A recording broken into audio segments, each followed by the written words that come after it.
ขออนุญาตเด้อจ้ะกราบสบายดีจ้าสบายดีอายุสบายอำมาละโดยสบายดีอายเพิ่นมาแต่ USA อยู่ดีไม่แห้งอ้ายและบ้านกำลังสีสร้างของนางงามเบิ่งอยู่คู่มือโดยโอ้โดยขอบคุณใจหลาย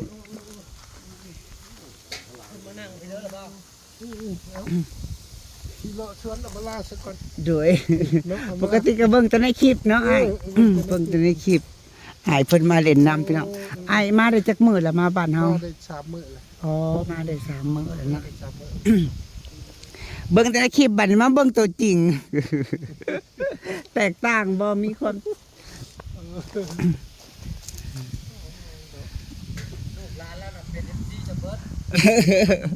น้องป่าเจ้าวัดนี่น่ะโดยเฮ็ดของใส่ไก่อ้ายเพิ่งเฮ็ด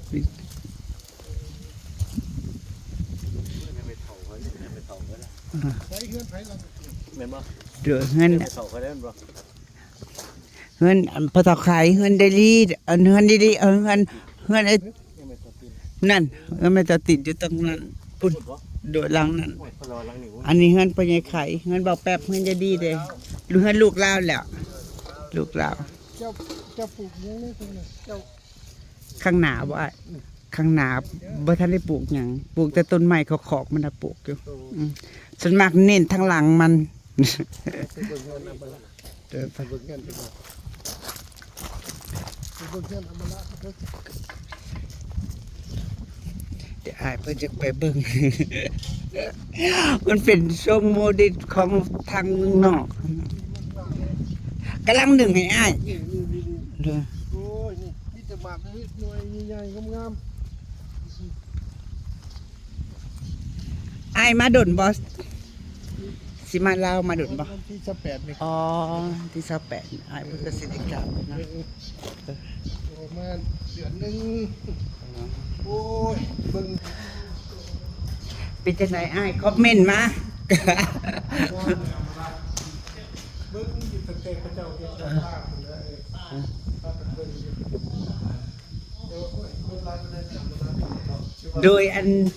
นี้เนาะห้างกะก็สาเพนี่กะรัก3โดยรัก3อันซ้ำนี่ได้รัก3บ่เลยได้ถามเบิดนี่ก็สิเบิดหลายย่อยเฉพาะตอนนี้น่ะห้างก็เบิดไป350,000โอ้นั่นแหละอย่าคุณจักจับนี่ซ้ำนี่ห้างก็เบิด350,000อ้ายเพิ่นแล้วเบิดก็สิหลายเติบอยู่อันนั้นโดยอันที่ปล่อยโล่งๆนี่ล่มช่อนี่ก็คือแบบว่ามีแผนที่เฮ็ดเป็นครัวข้างนอกแล้วก็เฮ็ดเป็นห้องทงห้องรับแขกเลยว่าจังซั่นล่ะสิใช้ประตูนี่อีกบ่บ่ใส่เฮ็ดตัวล่วงแบบย่างมาแล้วก็ล่วงมาทางนี้แต่ว่าเฮ็ดประตูออกด้านข้างๆมันได้ด้านข้างไปทางนี้อันนี้ยังบ่ขันยังบ่แม่นบ่ขึ้นมาทางนั้นครับแม่เนี่ยสิก็เป็นห้องโถงใหญ่อยู่ประมาณนั้นดีโอ้ยงามเด้ออำลาเด้อ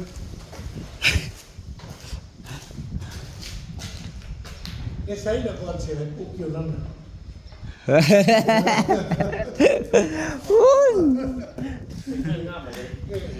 บ่ทันได้แล้วว่างามเลยพี่น้องเอ้ยใส่เองเลย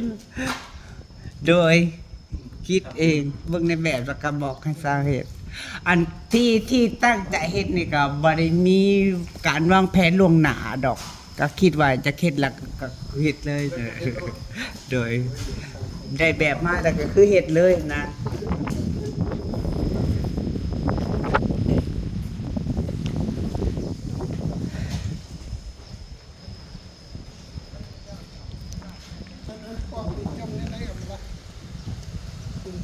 จนได้มาคุ้มไม้จะได้ใช้ได้แม่นแต่กระจกใสนี่แหละแม่นตามแบบมัน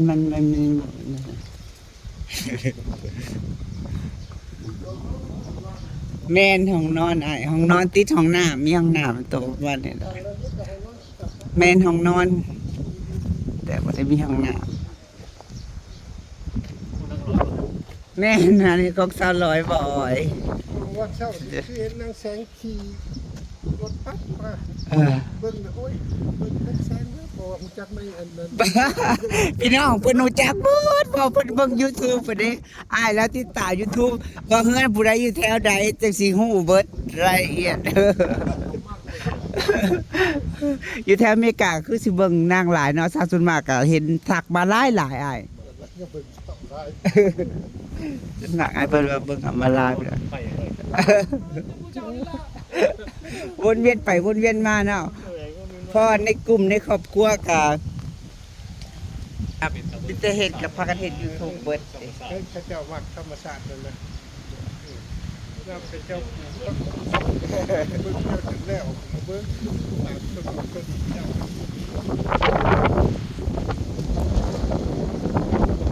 ไอ้ไปกินข้าวนึงแล้วมาไอ้เพิ่นไอ้บอลถ้าไปกินข้าวอยู่ในบ้านมากัน ป่าบอกอันนั้นเด้ออำลาเด้ออยากมาหาซื่อ โดยคนยินดีอ้าย ๆเพราะว่าได้มาในข่าวเพราะว่ามื้อนี้ก็จะมาเบิ่งด้วย แล้วก็อยากมาสัมผัสมาเบิ่งด้วยตาบ่เบิ่งแต่ในคลิปหั่นเด้เบิ่งแต่ในคลิปแล้วก็มาเบิ่งนี่ก็บ้านอันเฮือนบ่เฮือนใดดินตอนนี้ของยายบุญแม่นที่เขาปลูกอ้อยนี่ถ้าต่อไปของยายรุ่นนั่นน่ะของสาววันสาวแสง ขายว่าบ้านนี่เขาเรียกเบิ่งทางหลังดูยายรุ่นเนี่ยนี่เป็นทางหลังด้วยฮะยายรุ่นนะโอ้อันนี้ไม่ยังอำลา อันนี้จะเป็นอันทางน้ำบ้านเฮาต้องมีทางได้เพราะว่ามันบ่ได้ใส่อันน้ำมันประปาเด้ยามไฟดับไฟหยังแล้วเฮายังมีน้ำใส่เด้แบบน้ำกักตุนไว้กักน้ำไว้มองกักน้ำไว้ หม่องแท่งน้ำ อยู่บ้านคือเมื่อค่ำนี่ชี้ใหญ่ออกมาพี่เบิดได้นี่เนาะ เริ่มเลยเนาะอ้ายเนาะ เมื่อก่อนจากแค่นี้ก็เป็นป่าเลี้ยงงัวนางเด้แถวนี้นี่ฮะก็มาบุกเบิกก่อนหน้าก่อนที่จะมาเป็นเดินเฮือนกับเมื่อก่อนกันนั่งกับไทยถือกันเป็นป้าอ้อยเด้ก่อนหนั้นนี่เป็นป้าอ้อย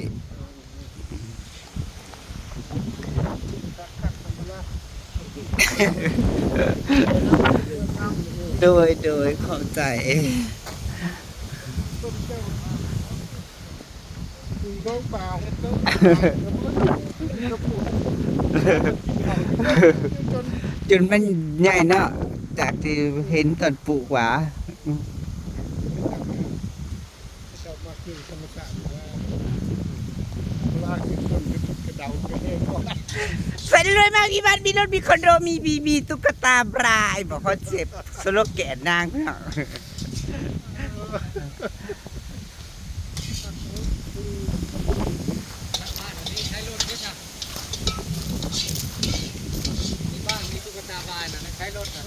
บ่อำละ รถเปิดประทุนได้รถสองล้อ อำละ โดยเคยมะเขือค่อยมา เจ้าเคยมา เคยยาว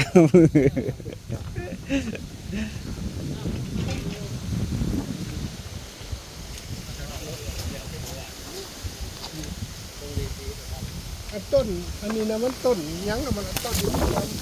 ไม่ใช่ต้นไม่ใช่ยังอะมันละ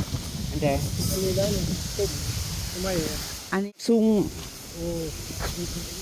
ป่าน้อง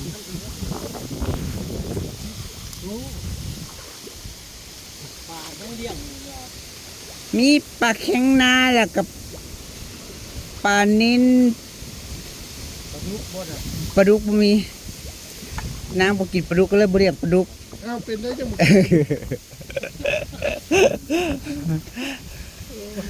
่กินปลาตะเพียนปลานวลจันทร์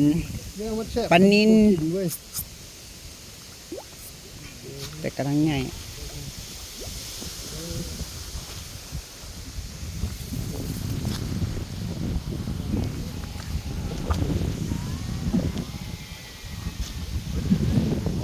ต้นน้อย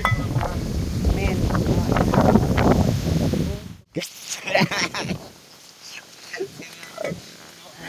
อ้ายกินข้าวอ้าย มีเบิดคือแน่ โห ฮ้ยสาดกระบอกปุ อันนี้ได้มันขาดธรรมราช พัดลมกระบอกเปิด ลมบัดนี้จะเปิดอยู่ ขึ้นมาไอ้เตี้ยขึ้นมา คิดมาลงกันด้วยทุกคนนั่นแหละ พันมาแล้วพี่น้อง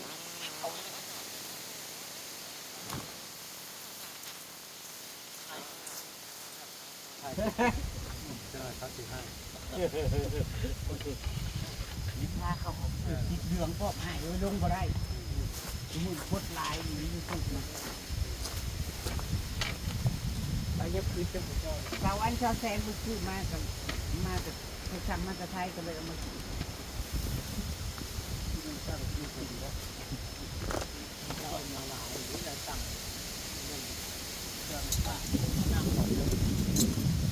เงาะหาลอยโลมันเอามา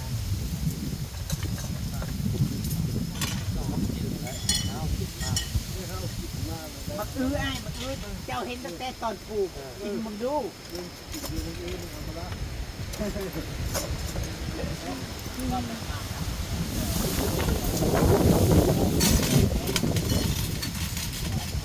แต่โค้งบ่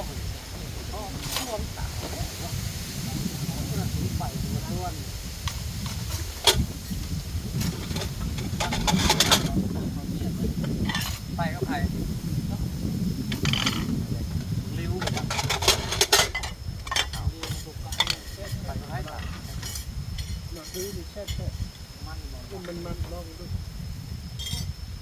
นี่มาเป็นน้ำมันมาหยาบธรรมราชแล้วมันมัดเยอะ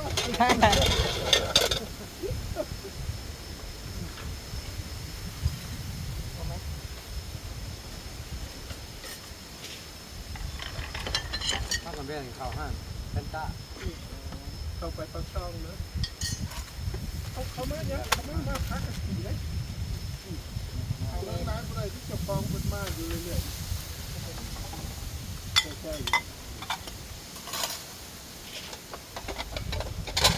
ปลาจะเกี่ยวยังตอนรับอ่ะ โอ้ย บอกออกบอกบ่ถึง บ่มีเงี้ยหรอก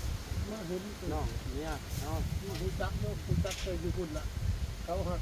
พวกเบิ่งยูทูบเขาหูจักดอกว่าไผแต่จูนี่นั่นนับตั้งแต่พระแผดถูกขึ้นมาเขาจัก บอลพอใจเหรอไม่แต่เขาผ่านเขาขี่รถผ่านกระจื้อนะเนี่ยดิ ขึ้นคอยถามเขาก็ว่าห้วยมันชื่อห้วยมันได้คนบ่อันบอกเกลือนี่กันเขาก็หูจักว่าแต่ว่าอยู่ทางนั้นผู้เดียวผู้ใดเป็นผู้ใดเจ้านั้น ทั้งนั้นที่มาทำยังงงอยู่ ยั จั ง งเล รู้ ยเนาะ แล้ว ต้องเบิ่งอยู่ตัวว่า เบิ่งคู่มือแล้วเจ้าเก็บพักเจ้าจอมเขานับน้ำเจ้าเรื่องคู่มือ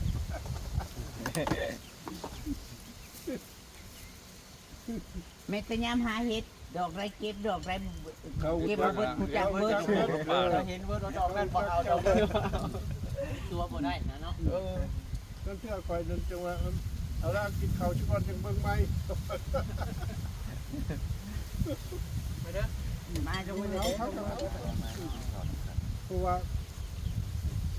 เราจะกินแล้ว มาเตี้ย ถ้า เข้ามา ก็คงกินแล้ว เพราะว่ากินข้าวแล้วออกมาเป็นธรรมดาเขาว่าหนึ่งนะเพิ่งก็สมองแล้วแล้ว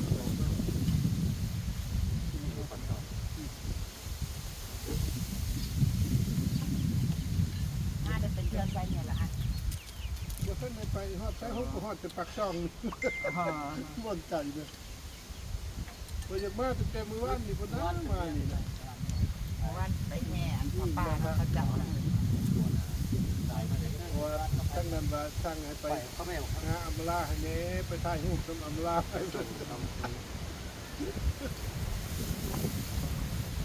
เดี๋ยวทุกคนเลย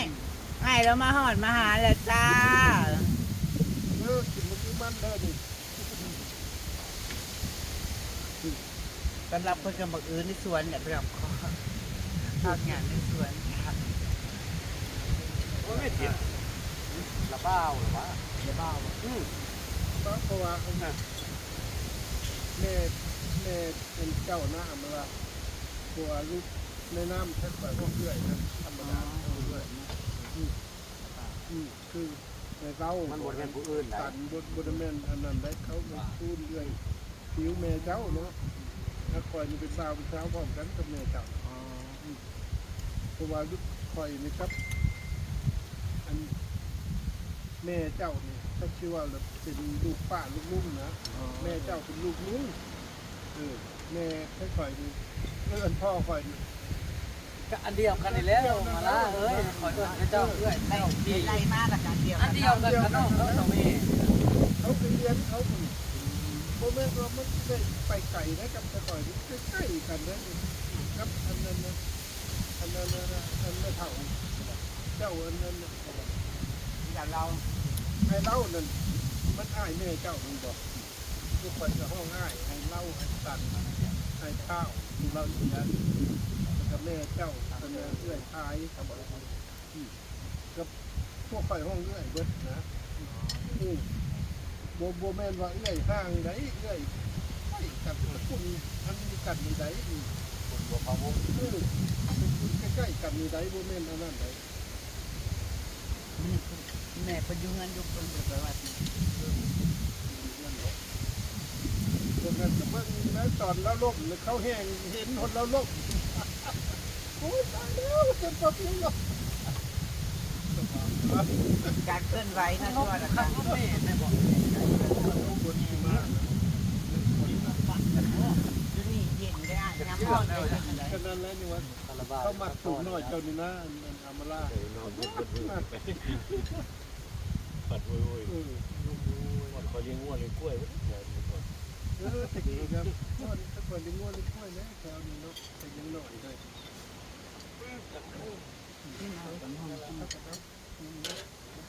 คนนี้มีอ่ะปันบอก คนนี้มาเออ ถ้าเกิดเราอามาล่านั่นเรามาเจอเลยแต่ดีใจเลยเรื่อง ใช่เอาแล้วลงให้เขาเบิ่งอยู่พุ่นเพราะได้ร้านเราเป็นเอ็มซีนะเจ้า เนาะคนละบ่าวว่าจุ่มลูกนี่ขึ้นจะบุกขึ้นจุ่มลูกจุ่มหลานจุ่มหลานจุ่มนี่เขาเจ้าบริหารหมดถ้าเจ้ามาจะใช้ตัวใหญ่ทันที เขาหุบจ้าเขาบริทำยากนิดหน่อยเขา เราหัวเขาเชื่อชาติเรา เขา เขา หั หุ ว บ ประเทศเรานอนเขาหัวประเทศ เพราะว่าเขาไปอ่านหนังสืออยู่อ่านหนังสืออยู่ของสมุดเขาจักว่าเขาก็ทำแล้วเจ้าได้ทำคนเรื่องพระเจ้ามาที่ใจพอถามเขาเจ้าพ่อแม่ไปเล่าสตอรี่เขาฟังเขาไปเล่าอยู่โรงเรียนถูกเขาบ่จักเขามาถามพ่อแม่ก่อนว่าเจ้าทำงานยังแนวใดอันนั้น ที่มือนี่ล่าห้อจะไปไม่ไก่คนทางเนี้ยเนาะ เพราะว่าคนการยากคนบางล่าว่าบ่ได้ลูก ไม่ได้เลยเนาะ บ่ได้ลูก กระดอบกัน ตะกี้ท่านคือตะกี้ยังมีชวนถ้าเรามีเงินมีกำหรือเรามีบอลติดต่อยังดีเลยมันจะได้ไปนะเพราะว่าเรามีแต่ยังยาก เพิ่นบ่ให้ไปแล้วเหมือน เพราะว่าบ้านเมืองคนจะเชื่อคุณกับระบบในที่นี่ประเทศเท่านั้นมันไปก็ได้ ที่นี่คู่ประเทศนอนอยู่ในประเทศนะ คมพ้นในโลกมีอยู่แล้ว พระเจ้าไปอยู่หุ่นตั้งแต่อพยพ แค่ที่นี้ไปที่ทำงานที่สี่มัน ไอ้แล้วก็ดู 70 เคยอยู่พี่แล้วเนาะแต่อพยพไปอยู่พูดตั้งแต่ ก่อน75 ตามโลก คือว่า ตั้งแต่สงคราม เพราะว่า75นี่คนบ่อยเนาะ ปีแล้ว เพราะว่านักคอยออกไปเฮือนไปเจ็ดพวกเกือบเก้า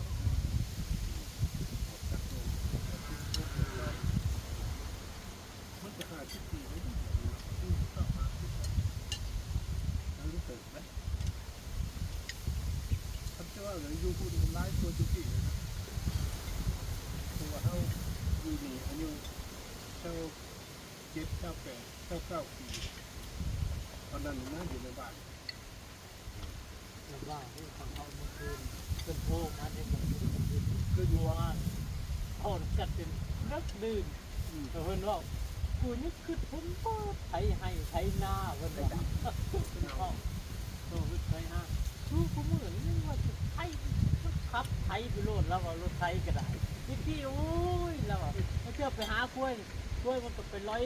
ไปชึ้งอยู่กลางป่าแล้วไปออกมาแล้วมันเมื่อย แม่นะพี่มันคือเดี๋ยวนี้เลยเดี๋ยวนี้มันง่าย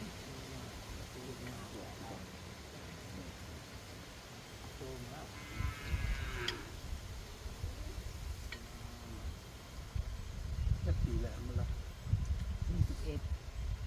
สิครึ่งคนละครึ่งคนแล้ว เพราะมันเกิดแล้ว น้อย ครึ่งคนแล้ว น้อยแล้ว น้อยกว่าเมื่อวันเนาะ จะเปิดที่พ่อหาซีฟก็คืออันนี้ก็ได้ปีที่ห้องหาซีฟ มึงอยากจะ บางทีเจ้าที่จะคน แต่ มั เป็น น ละ ร้อยก็ จะได้เป็นร้อยยาว ลูกแม่นี่ รวยเลิศลุ้นบุญบอนคอนวอนหวาน วานนี่ยังบวชเลยเนาะ แม่น มัน ตะกี้เก่าคน รุ่น ตายคนนึง บ่อนมันเรียกว่ารวยรุ่น บุญ บุญเลยเจ้าเนาะเลยจังบ่อนนี่เจ้า ด้วย โอ้ วอนกับแม่นางคำบุญบอนคอนกับบะหมี่นั่น โอ้ วอนกับแม่นางคำหวานกับเป็นเมที่บวชอยู่คือไร อันนั้นก็บ่มีกันเนาะข่อยนี่บ่ทันได้เกิดเลยเนาะที่เจ้านี่นะยังแหละบ่ทันได้เกิดเป็นคนนะเกิดเป็นแต่รุ่นกับรวยคิดว่านะ เลิศ กับเลิ่นเนาะเลิ่นนี่ก็ดีรุ่นท้องรุ่นเลิ่น 79นาเลย ฮึด 79 นี่ แม่ เลิ่น79นี่ไปนี่จะเฮิงเด้ บุแม่นี่79เนี่ยเฮา79เล่ารุ่นเขาไอ้เลิ่นเลยทำมันทั่วเรื่อง ว่าจะเป็นแม่นดีกว่าคนที่เนาะประมาณ12 บ้านเหลือ บ่ยังอยู่เนาะพี่น้อง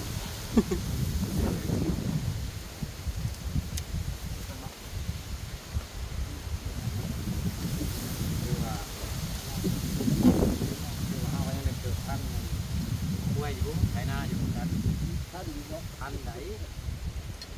เฮ็ดหน้านี่เป็นเดือน ใช่หน้าเนาะ แต่ว่าชีวิตเฮาเกิดมานี่เฮาเป็นหยังเฮาจะบ่อยากเฮ็ดนา ไปดิได้หน่อยเลย รวย รวยไม่ได้ทำได้เลยรวย ที่ดีกว่า มาเด้อเรามาตะไก่เด้อ ไอ้แล้วละเบ้า เดี๋ยวเปล่าร วยใหญ่เนาะใหญ่ เรามากับพญาเดินเราลงมากับยายลุน โอ้เริ่มก่อนว่าจะรุ่น แม่น โอ้ย ไปเรียก รวยเลิศลุ้นบุญ ห้องรุ่นเล่นเดี่ยวมันก็เลิ่น ไปเรียกงัวให้พ่อเฒ่าพ่อเฒ่างัวเราเป็นอะไรร้อยเนาะเตี้ยเนาะ สมัยยังหน่อยข่อยมันยังได้ไถนาคุย ยังไปใช้อยู่ แต่ เนาะ งัว ไถเคยไถคุยมือไถแล้วไถบ่เป็น ได้ตัวนึงเลยได้งัวตัวนึงงัวสลัดพอดีมากินดอกหน้าเอาเรื่องหายห้าเด็ดงัวตัว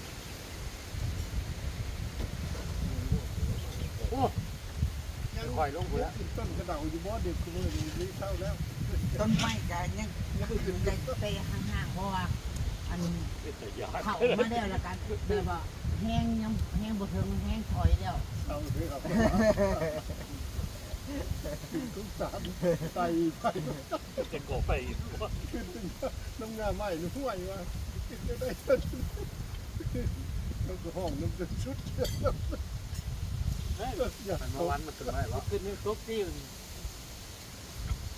ปูวันนั่นเป็นขึ้นโบกล้าขึ้นไม่ได้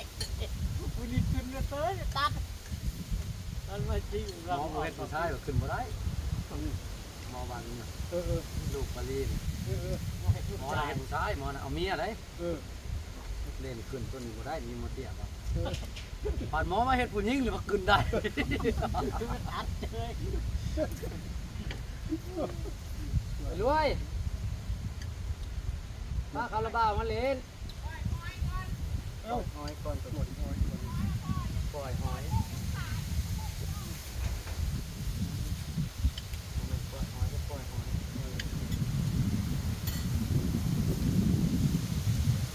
ตีข้าวยังนุ่มหลายปีเลยกินต้นกระเดากันย้อนหัวลงอีก ไอ้ ไม่ ตี เอามา เต็มเตี้ย ที่ยังดื้ออยู่ เตี้ยตีแค่ด่า ข่อยเห็นปี2เป็น10มาข่อยเห็น แค่ด่าแล้ว มันก็ว่าเห็นผู้ทำนี่นะมีเราคงก่อนมอสิก็คือผ่อนอ่อนผ่อนงามเนี่ยก็เมื่อแล้วก็จะรอฟังสัตว์หมอว่ะ แต่นั้นอยู่คน โอ้ยเขามาเจ้าหัวกัดเลยอำลาเลยเขาชอบตัวนี้เลย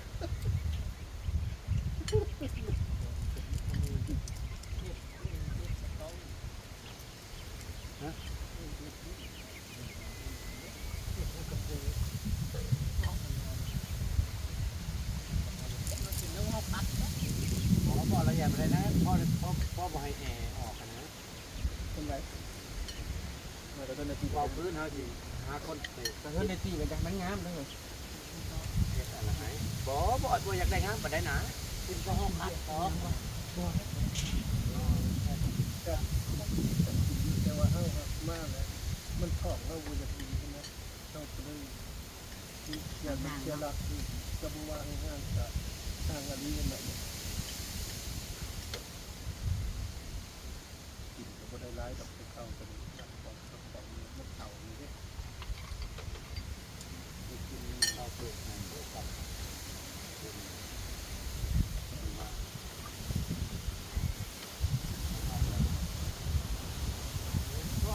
จับคนอื่นเขา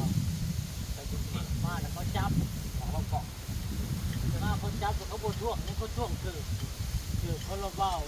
มาแต่คุณแล้วเอาให้นะให้ใช่เป็นกรุงเทพเอามาแล้วตำรวจจับเอาจับจนเป็นรองเท้ามือเขาทำด่าแล้วเขาจักนี่ห่อมันมาแต่พุ่นแล้วมันแพงนะคือรองเท้ามือเขาธรรมดาช่วงรองเท้าผมก็ได้ช่วงยังช่วงเกิดโมเลินไปข้าวนั่นนี่ข้าวที่เจ้ามาตะกี้แล้วคือใหม่ไปกรุงเทพหรือมาแล้วตำรวจจับแล้วไปช่วงเกิดโมพุ่นจักนี่ห่อเหมือนได้ช่วงเกิดแค่ว่ามันมาใส่เลยอะ นำบน หลัง สั ได้ ก อยู่หลังเงื่อนไปทดติด ของเฮาแล้ว ตัว เงื่อนไปทดติดหลังนะ ทีนี้ดู เลี้ยงเราเงินเราอยู่พุ่นแล้ว ใช่เงื่อน เงินก็อยู่ใต้เงิน ก็อยู่เพื่อน เขาทวีลง เราอยู่พุ่น เออ เราอ เรา ยู่ คนออกมาอยู่พี่วะ ตอนแรกก็ตอนนี้ไม่อ่ะทีเงินใหม่เนี่ยเอามาหนีเพิ่นออกมาประมาณเดือนนึงแล้วกลับไปอยู่บ้านดิ ติดกันกับเงินข่อยแล้วหัวเงินก่อนจะผมไปมากันเพื่อนนี้ ติดเงินเฮาแล้ว เงินเขาองค์กรติดกันเลย ก็เฉลสลีนี่สัก ยืนอยู่นี่อยู่นี่มัน ที่อย่างนี้ หลังนี่บ่ โดย แดดอยู่หันแดดอยู่หันอาจจะตก ยีคือ แล้วมือจะออกมาอยู่น้าเบิ้ลเลยนะเดี๋ยวนะ มัน เงินอยู่บ้านมีกับเขาก็ไปอยู่ซะหน่อย มุ้ยผู้อยู่ มันก็ดูหน้าก็ทำอยู่บ้านนั่นแหละเพราะมันเป็นบ้านนู้นเลย มันเป็นบ้านเลยหันจะมาอยู่กี่แล้วแม่นว่ามั่งได้ดิเขามั่งมาแล้วเงินดิ เงื่อนไทยอมรานะลังสิเลย มันเกิน ลูกบ่สิงพุ่นละสิ ลูก มาเฮ็ด มูรับไปเบิ้งอันนั้นแล้ว ลังนั้นเล่นต่อไป เงินแล้ว อันเดียวกันของลูกแล้วอัน และอันนั้นแม่แล้วได้ถึงประจอบเลยที่ใช้ ยับลงไปหัน น้องไปหันนั้นหนึ่ง หักเราก็อยู่นี้บ่ โดยแต่พอยังทิ้งนะเราเสียแล้วกลัวเรา เชียร์แล้วเป็นเรื่องเขา เดี๋ยวว่าอย่างนั้น พร้อมเลยเนาะเชียร์แล้ว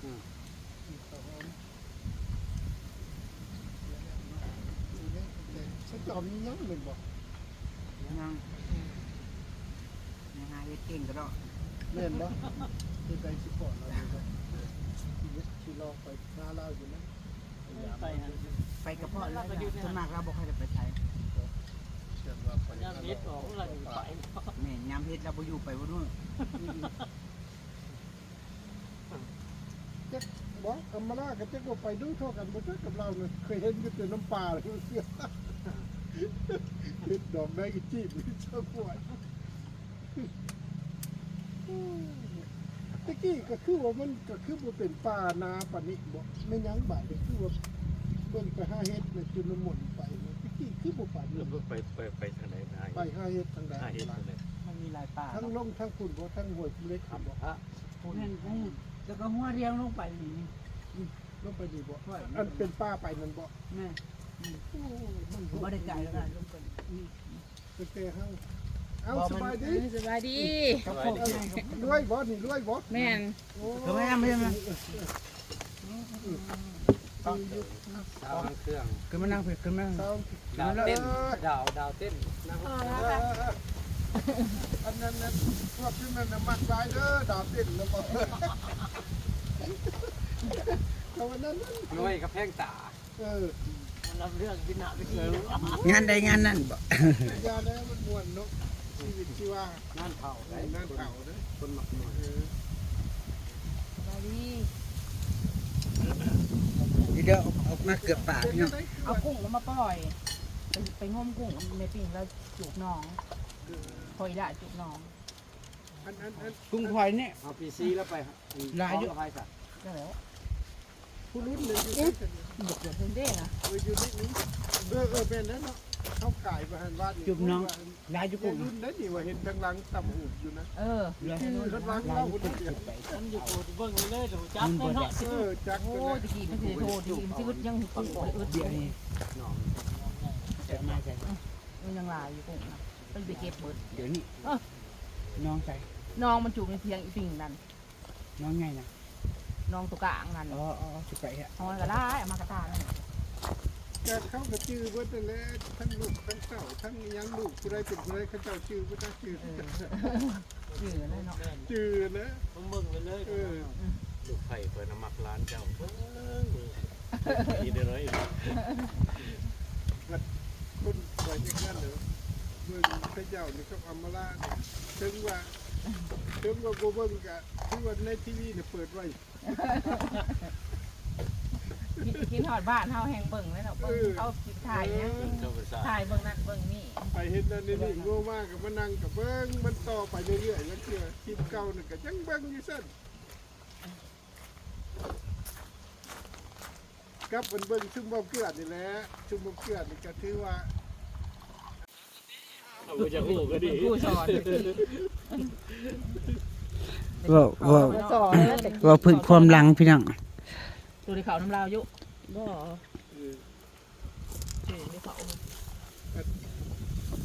ทำมาแล้วนี่40ยังบ่ทันได้เกิดซ้ำไปนะนี่มันยังได้บ่ทันได้เกิดนะ ยัง สงสัยยังเป็นวุ่นอยู่ เป็นเรื่องแล้วมาแล้ว สลีเรื่องนี้เนาะ แม่น แฉลได้สิใส่ ผู้นี่ต่อกันแก่แก่หัว อันแม่ได้คนอยู่ไสคนอยู่ขึ้นบ่ อยู่เฮือนลูกพบขึ้นบ้านอีกเลยเดี๋ยวนี้เราขึ้นหอดชวนเราตะกี้เราก็ลงมาผีแล้วเพิ่นโจ้แล้วก็เอาลงมาเลยทุกขุดผู้อีกบาดรอเขาเลยนี่ทางลัด ย่างจนเป็นหน้านี่เมื่อนี่ก็ โอ้ย ตัวใครเอาทุกคนจุดเมื่อยแล้วตะกี้นะ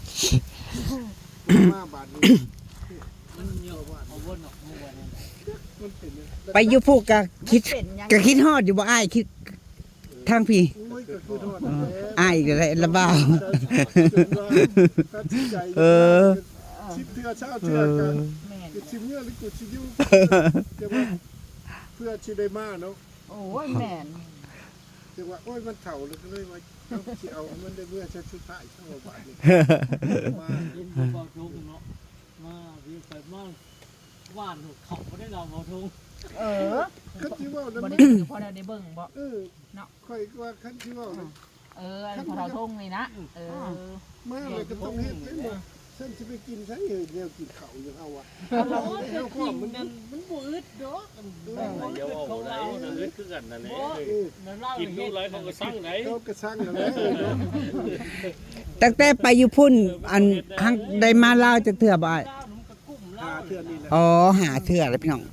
ตั้งแต่ไปอยู่อเมริกาเนาะมาลาวมาหาเถื่อนี่เด้อ อันนี้กับ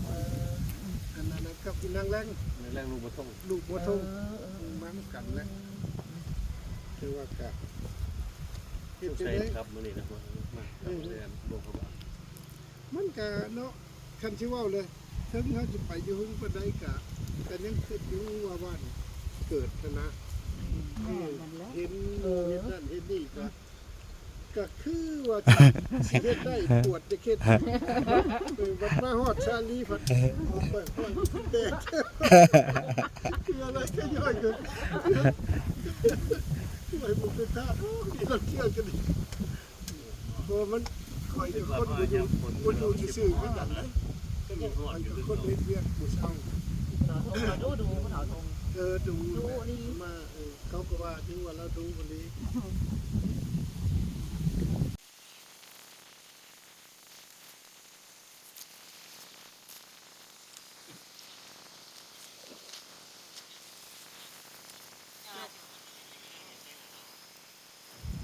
เจ้าน่ะออก ไว้อยู่บ้านแต่แม่ปะน้อยแล้วอยู่